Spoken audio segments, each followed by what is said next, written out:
থেকে লোকগুলো সব জায়গাটাকে শেষ করে দিয়ে শিক্ষাটাকে শেষ করবেন, এটা চলতে দিতে পারি না। প্রাথমিক শিক্ষা যদি শেষ হয়, শিক্ষা বাঁচবে না। আর এই অবৈতনিক শিক্ষা, এই যে পিছনে যারা আছেন, যাতে করায় মালা দেওয়া আছে, আমাদের স্বপ্নটাও কিন্তু এই অবৈতনিক শিক্ষার জন্য হয়েছে। আমি নেতাজি সুভাষচন্দ্রের কথা বলছি, আমি গান্ধীজির কথা বলছি, আমি ওই শ্যামাপ্রসাদের কথাও বলছি। তারা কিন্তু কোনোদিন সেই ভারতের স্বপ্ন দেখেননি যে ভারতের শিক্ষা ব্যবস্থা শুধুমাত্র সম্পন্ন ব্যক্তিদের জন্য হবে, বরং সেই ভারতের স্বপ্ন দেখেছিলেন যে ভারতের শিক্ষা ব্যবস্থা একদম দুর্বল শ্রেণীর মানুষের, শিশু যাদের মধ্যে সেই প্রতিভা আছে সেইগুলোকে যথাযথভাবে বিকাশ করতে শুরু করে সেই পরিকাঠামোগুলোকে সচেতনভাবে নষ্ট করা হয়েছে, ঢুকতে হবে। গ্রান্টি এন্টি অনেকেই চিন্তিত, আরে এই সংগঠন তো এখন লোক হয়ে গেছে। আমরা কোন লোক? আমরা যদি লোক হতাম তাহলে সেই দিনের ওই মিছিল হতো না। আর সেই দিনের মিছিলটা ছিল কুস্তির আন্দোলনের ইতিহাসের সর্ববৃহৎ জমায়েত, আপনারাই করেছিলেন। ভরসাটা কিন্তু সংগঠনের প্রতি এখনো রয়ে আছে। আর আজকে যখন কথা বলছি, একটু আগে ফোন এসেছিল, আমরা সর্বভারতীয় ডেট নিয়ে মিটিং চলছে, আমাদের দুই প্রতিনিধিকে সেখানে পাঠিয়েছি। আপনারা যারা ভাবেন যে সভাপতি সম্পাদক সব জায়গাতে রিপ্রেজেন্ট করবে না, আমরা পাঠিয়েছি দুজন রাজ্য কমিটির সদস্য সর্বভারতীয় ক্ষেত্রে সংগঠনকে রিপ্রেজেন্ট করার জন্য। আমরা ওরকম ভাবে ভাবি। আমাদের রাজ্য নেতৃত্ব কি করছে?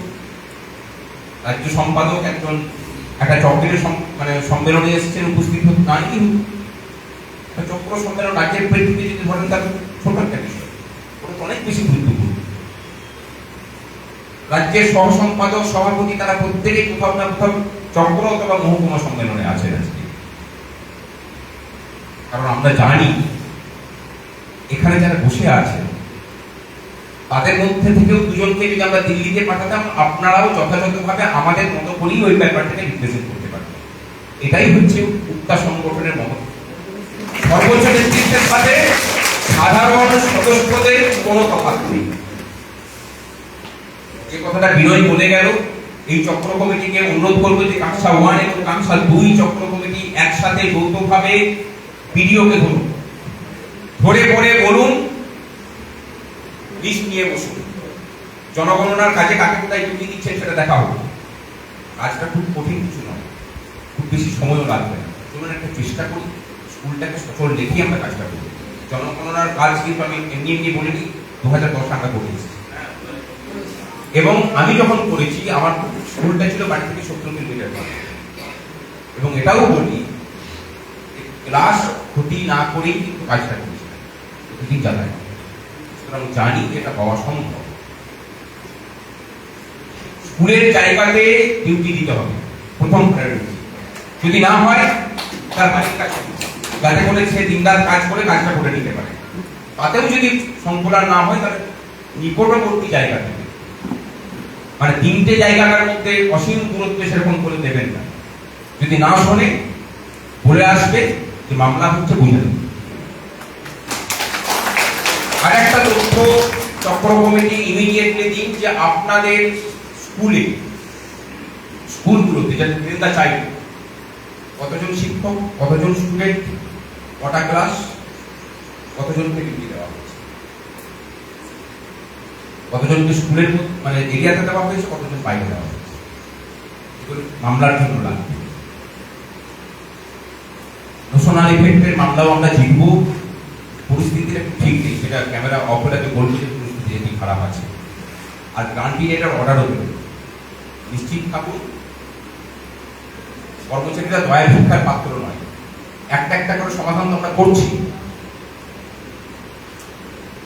একটা ধাপে দিয়ে দিয়েছিলেন মাননীয়, দেওয়া শুরু করেছিলেন। দ্বিতীয় ধাপে হয়েছে, কলকাতা কর্পোরেশন এরিয়াতে যেসব সরকারি কর্মচারীরা পাননি তাদের হয়েছে। গ্রান্টি এরও হবে। অপেক্ষা করুন, আগামী 22-23 তারিখ সুপ্রিম কোর্টে শুনানি আছে, সেখানে সঠিক হিসেব নিয়েও আলোচনা হবে। আদায় যখন করেছি, সঠিক হিসেব করে পাই পয়সার আদায়ও করে দেওয়া। আর অনেক কিছু আলোচনার বিষয় আছে। স্কুল পরিকাঠামোর উন্নয়ন প্রয়োজন প্রত্যেকটা ক্ষেত্রেই। আশা করি সরকার কথা শুনবে, যদি না শোনে তখন লড়াই না, এটা নিয়ে কোনো সন্দেহ নেই। টেট নিয়ে উদ্বিগ্নতা আছে।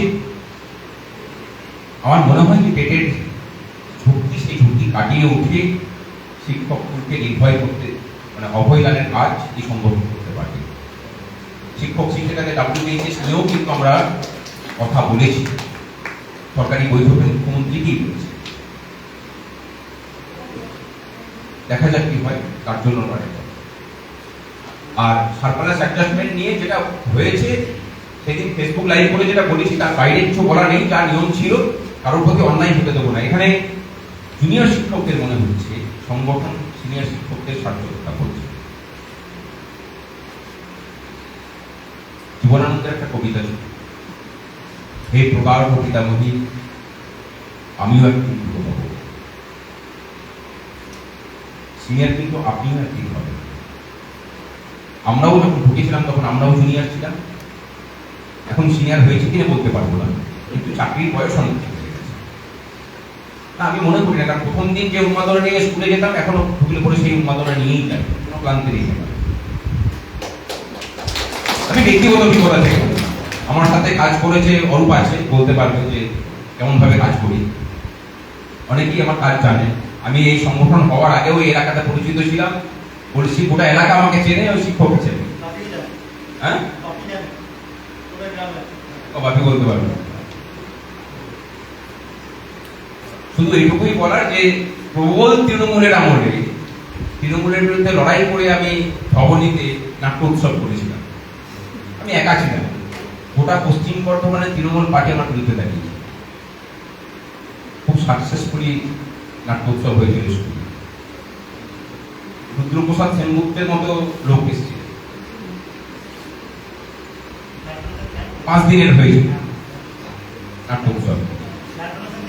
কালের ব্লাড ডোনেশন ক্যাম্প হয়েছে। আচ্ছা, প্রচুর কাজ করেছি, সেগুলো এই শাসক দলের আনুকূল্য না নিয়ে করা যায় আমরা যদি শক্ত হতে পারি। ভয় পাবেন না, জানবেন যে সংগঠন আপনাদের পাশে আছে। আর জুনিয়রদের বলি যে এটাকেও ভয় হিসেবে দেখছেন কেন? কালকের দিনে আপনার বয়সটা যখন 40 হবে এবং আপনাকে যখন সারপ্লাস করে অন্য জায়গাতে দেওয়া হবে, তখন কি আপনি বলবেন যে জুনিয়রের স্বার্থ রক্ষা করা হোক? আপনি এখন দাঁড়িয়ে হয়তো বলবেন, কিন্তু আমি নিশ্চিত যে যেসব জুনিয়র শিক্ষক শিক্ষিকারা এই কথাগুলো বলছেন, তারা যখন সিনিয়র হবেন তখন তার এই কথা বলবেন না। কারণ আপনাদের চিন্তা ভাবনার মধ্যে ওই সাময়িক ব্যাপারটা আসছেই। আমার মনে আছে যে 2003 সালে জয়েন করেছি। অরূপ জয়েন করে 5 তারিখে, 5ই এপ্রিল, আর আমি জয়েন করেছিলাম 7 তারিখে। হিসেব অনুযায়ী আমি জুনিয়র হই, সারপ্লাস হলো। এবার শিক্ষক হিসেবে তখনকার মধ্যে আমার খ্যাতি একটু তৈরি হয়ে গেছে, অরূপের থেকে বেশি হয়েছে।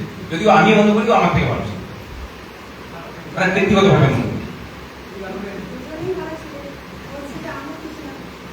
এবার আমাকে এসআই থেকে পাঠালো যে তোমাকে বা অরূপকে তুলবো, কাকে তুলবো? আমি বললাম আইন অনুযায়ী যে জুনিয়র তাকে তুলবো। কারণ ভুলে যেতে কষ্ট বড় হবে, কষ্ট আমার হবে। আমি যেহেতু পরে জয়েন করেছি, সুতরাং আমাকে আমি এটা বলেছি। আমি ওই রকম সুযোগ সুবিধা আমি কোনোদিন নিতে চাই। আমি গেলাম ওখানে, ইরপোনা থেকে আবার নতুন সংসার তৈরি হলো। সেখানে আবার এমন হলো যে 2010-এ আমার যখন ট্রান্সফার হলো, আমি তখন আলাদা করে, মনে আছে তাদের ট্রান্সফার হয়ে এসেছিলেন, যে জুন মাসে ট্রান্সফারের অর্ডার দিয়েছি। আমি আলাদা করে প্রেয়ার দিয়েছিলাম যে মার্চ সেশনে আমি স্কুল ছেড়ে যাব না। এই ছাত্রছাত্রীদের প্রতি, যে স্কুলে যাব তাদের প্রতি। আমি সেশন শেষ হয়ে যাওয়ার পরে এসেছি, যাতায়াত করতাম। চেষ্টা করুন, আমি উদাহরণগুলো দিলাম ব্যক্তি গৌরব প্রচারের জন্য নয়। আমরা পারি। আর যে কথাটা বলে গেলেন, এখানে আমরা যারা বসে আছি, আমাদের দুর্গাপুর উত্তর চক্র বলুন বা আপনাদের চক্র, কুস্তি কারা করেন? যারা নিজেদের স্কুলগুলো ভালো করে চালায়। আর রাজনৈতিক শিক্ষক সংগঠন কারা করেন? যারা স্কুলে থাকার থেকে অফিসটাকে নিজেদের স্কুল বলে বেশি করে মনে করেন। সুতরাং আমরা সেই গোত্রে পড়ি না, সেই গোত্রে পড়তে চাই না। কোথাও যদি কোনো শিক্ষকের প্রতি অন্যায় হয় জানবেন আমরা থাকবো, আছি। আর সারপ্লাস অ্যাডজাস্টমেন্ট হওয়া মানে বহু দূরে চলে যাওয়া নয়, চেষ্টা করা হবে সকলকেই কাছাকাছি দেওয়ার। 2017 সালে শিক্ষক শিক্ষিকাদের বিষয় নিয়েও আমরা কেস করছি, সুপ্রিম কোর্টে আমরা যোগদান করতে চলেছি। যদিও আজকে শুনলাম যে 2017 কেউ আসেনি, না আসতে পারে, কোনো অসুবিধা নেই। আপনাদের নিজেদেরটা যদি নিজেরা বুঝে নিতে পারেন খুব ভালো। ওকে আমাদের এই সার্কেলের ভোটে না, কিন্তু আপনাদের প্রতি আমাদের বার্তা থাকলো এটাই যে আমরা পাশে আছি। সুতরাং আপনারা নিজেদের লড়াই নিজেরা করুন, অসুবিধা নেই। সংগঠন তার মতো করে আপনাদের জন্য লড়াই করবে। 2010-এর যে ক্যাটাগরি নিয়েও আমরা কেস করে রেখেছি, শুনানি হবে, কিন্তু যে কারণের জন্য নোশনালের মামলাটা তুলছি না সেই কারণের জন্য মামলাটাও তুলি। ভালো থাকবেন সকলে, অনেকক্ষণ সময় নিলাম, চলুন নিজে সকলেরই পেয়ে নিতে পারেন। আর যদি কোনো স্পেসিফিক জিজ্ঞাসা ছিল